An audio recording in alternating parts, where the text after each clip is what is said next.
keluar air dari kemaluan.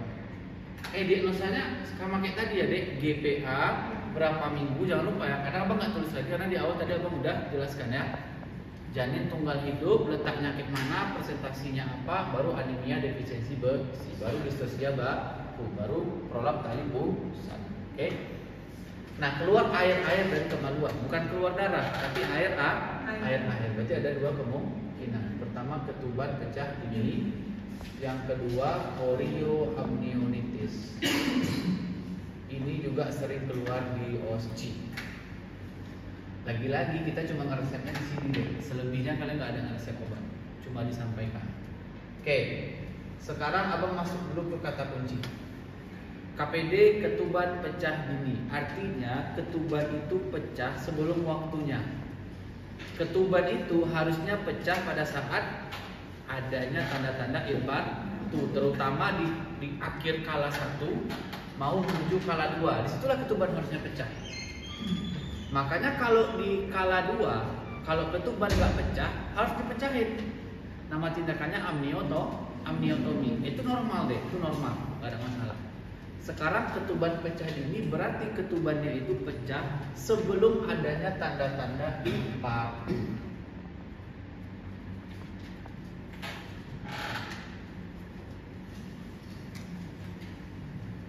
Kalian tahu tanda-tanda infartu kan? Mules-mules hebat, kemudian keluar bercak darah, keluar perineumnya membonjol, ibunya sakit yang hebat, udah mau melahirkan, itu tanda-tanda infartu. Di situ harusnya ketuban pecah. Tapi ini usia kehamilannya mungkin masih 36. Kalaupun dia udah 37, tapi belum ada infartu, tiba-tiba udah keluar air dari kemaluan. Kalau dia chorioamnionitis itu ada triasnya. Ada yang tahu apa triasnya?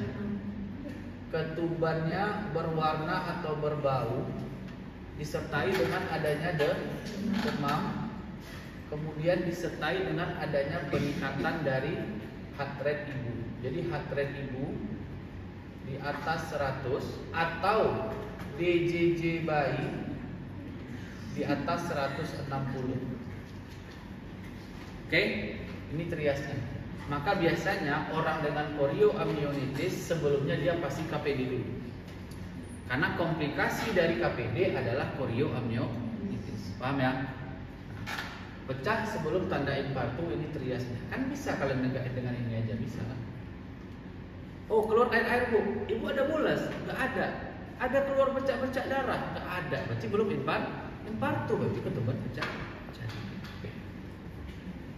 Nah, sekarang pempisnya apa di sini? Berarti kan belum belajar nih. Apa? Spekulum yang utama. Kan abang udah bilang syarat spekulum apa? Keluar air atau keluar darah. Kan abang bilang keluar air. Berarti pempis kalian yang pertama itu adalah spekulum. Kalian buka ya.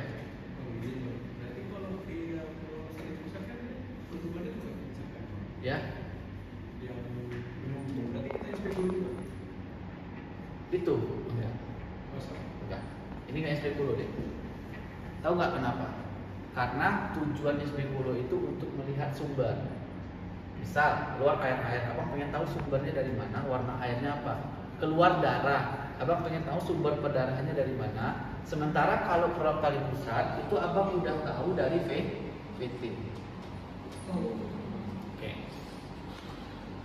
Jadi inspekulo wajib di sini, kalian harus tahu. Dan inspekulo ini harus disterilkan dulu kalau bisa, tapi kalian kerjakan aja lah, itu nggak malah di.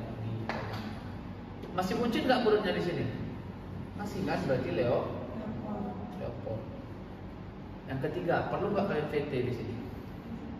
Apa syarat VT yang bilang? Adanya tanda-tanda infartu, kan abang bilang sebelum tanda infartu kita mau cek apa, mau VT, pembukaan belum ada. Maka PVC cuma ini. Sekarang abang masuk ke penunjang, minta darah rutin, kemudian kalian minta yang namanya nitrazin test. Pernah dengar? Nah, apa nanti hasilnya? Jadi biru. Oke. Karena ketuban itu bersifat basah, maka pH-nya akan berubah warna kertas lakmus tadi dari merah menjadi biru. Kalau dia bukan berubah jadi biru, berarti cuma air kencing ibunya, bukan KPD. Itu bedanya. Kemudian ada namanya Fernic test. Nanti nampak gambaran seperti daun pakis. Oke, apalagi bang, kalau dia chorioamnionitis, maka darah rutinnya pasti leukositosis. Tapi kalau ini pasti normal. Dan ini aja bang penunjangnya, iya. Nah, yang jadi masalah nanti kalau dia datang dengan KPD, ini kriterianya banyak deh. Nah, ini yang harus kalian hafal tata laksananya. Kalau umurnya masih di bawah 34 minggu, itu kita kasih apa aja. Dan kalau umurnya sudah besar sama 34 minggu, itu kita harus ngapain aja. Oke, prinsipnya gini. Di bawah 34 minggu itu apa namanya? Preterm ya, atau prematur ya. Preterm atau prematur. Sekarang ibunya datang ketuban pecah dini dengan kehamilan prematur, belum siap mau dilahirkan di ceritanya, betul ya? Sekarang pertanyaan abang, kalau dia datang dengan ketuban pecah dini, kita biarkan keringlah dia nanti air ketubannya, tapi yang bayinya belum siap untuk dilahirkan, maka kita kasih apa? Pematangan paru. Oke, apa lagi? Antidotum. Antidotumnya apa? MgSO4. MgSO4 hipertensi pada kehamilan. Oh iya, CA gluconat antidotum pada MgSO4. Jadi mau pelan-pelan ya. Pertama bagus, kalian berikan pematangan paru. Pematangan paru itu bisa kalian pakai dua sediaan, dexamethasone atau betamethasone. Sekarang kita sepakati aja lah, kalian pakai yang mana? Dexa. Biar nggak nambah hafalan, dua-dua. Berarti dexamethasone diberikan per berapa jam? 12 jam. Per 12 jam, bagus. Selama 2 hari. Betul nggak? Berarti abang butuh berapa dexa? 6 mg. Ya, dia dosisnya 6 mg, betul. Abang butuh berapa dexa? Biar 2 hari. 4. Oke, bagus.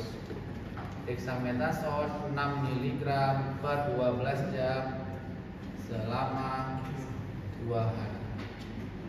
Berarti abang butuh 4 dexa. Yang kedua, ada namanya tokolitik. Di penelitian dibilang pemberian tokolitik pada orang yang prematur itu bisa menunda kelahiran sampai seminggu 2 minggu. Contoh tokolitik apa? MgSO4. Tapi itu nggak dipakai di kasus KPD. Yang dipakai itu apa bang? Nifedipin. Nah itu dia. Nifedipin 1 kali 10 mg. Nah, inilah kadang dosen-dosen kita ini deh. Dulu abang waktu LO nasional, kami ngasih nifedipin di kasus KPD. Tiba-tiba dia bilang, kok kamu kasih nifedipin katanya? Kan tensinya normal katanya. Nah, dia mikirnya nifedipin di sini itu obat tensi. Ya, ada juga yang masuk angin kayak gitu.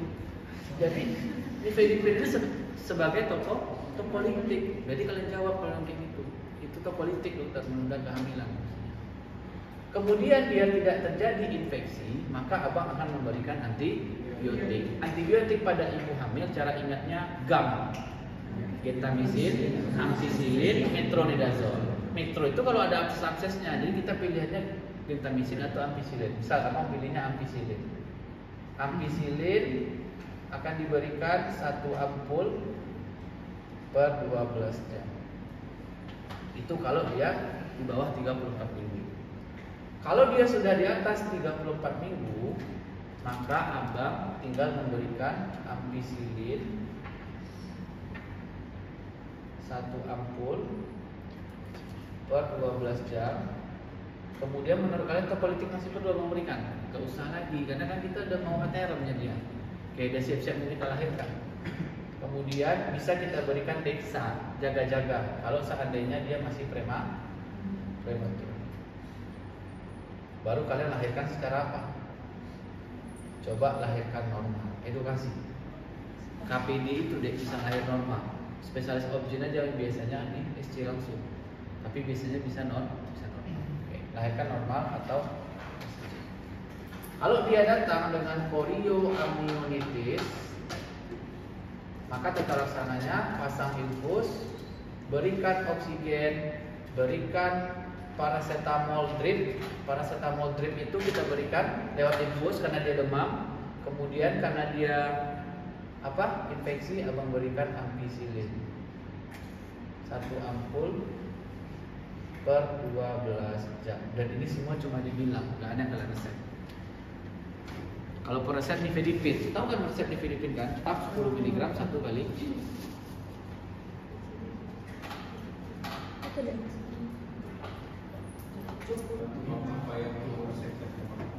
Keluar sekretnya, sekret ketubannya dari SP10.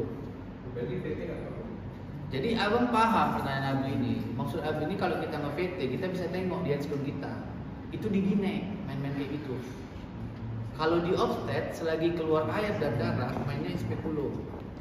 Kalau diginek nanti baru pasti datang dengan keputihan, dimasukinlah tangan itu, nyeri goyang cervix, baru tengok apa warnanya, baru dicium, gimana baunya. Nah itu diginek. Dalam 34 minggu itu kan dia belum ada tanda-tanda infeksi. Oksitosin nggak dikasih? Apanya? Oksitosin nggak dikasih tuh. Oksitosin nggak dikasih, Bang. Kalau dia lahir normal dikasih, kalau dia SC enggak. Oke, jadi prinsipnya gini deh. Kalau adik memberikan oksitosin sebelum ada tanda-tanda infarktu, berarti adik sedang melakukan yang namanya induksi persalinan.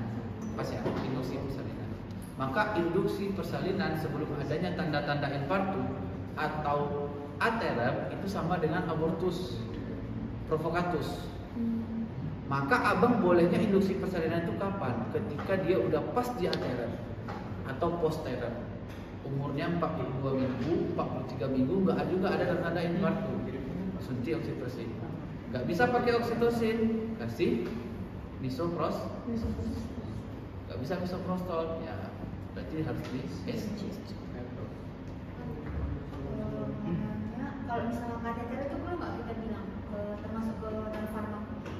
Pada kasus Ini atau preeklamsi juga? preeklamsi wajib. Oh, kalau ini nggak wajib. Ini nggak wajib. Kalau preeklamsi wajib kateter, karena nanti kita mau hitung.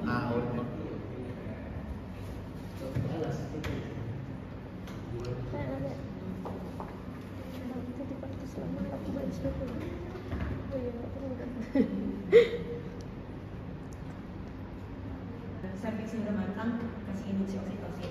Jadi kalau misalkan dia serviks belum matang, itu bisa kita kasih prostaglandin. Oke. Pertanyaan kali ini sebenarnya pertanyaan Bishop score. Bishop score, tahu Bishop score? Pernah dengar ya? Bishop score itu nanti tujuannya ada dua, augmentasi, induksi. Augmentasi itu abang mematangkan serviks, induksi itu abang mencoba melahirkan. Maka Bishop score ini hanya boleh abang gunakan pada orang yang post-term. Pada orang yang prematur atau aterem, Bishop score tidak digunakan. Oke. Jadi tadi pertanyaannya apa? Kalau serviks belum matang, itu hanya terjadi pada post-term. KPD kan sebelumnya sudah keluar air, jadi nggak mungkin.